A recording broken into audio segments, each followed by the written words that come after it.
Hi friends, now we have one Windows 10 desktop computer. In the system there is a problem with the black screen with cursor it is showing.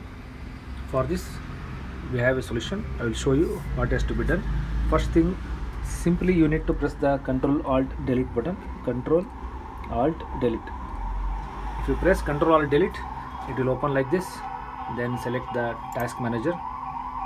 Then go to the file.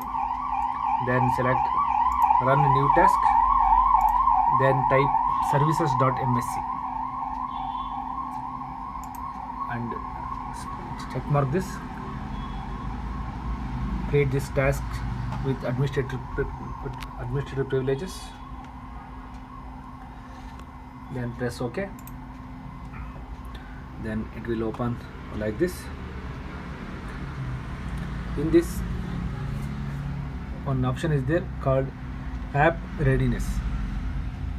Let's select this app readiness.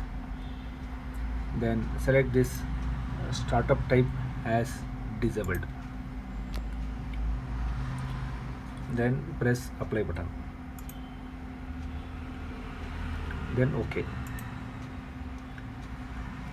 Then close it. Then we need to again open file, run new task. We need to type here cmd. cmd.exe. Type cmd.exe, press enter. In this window, you need to type shutdown. I will type here shutdown space /s/f. Then press hit enter.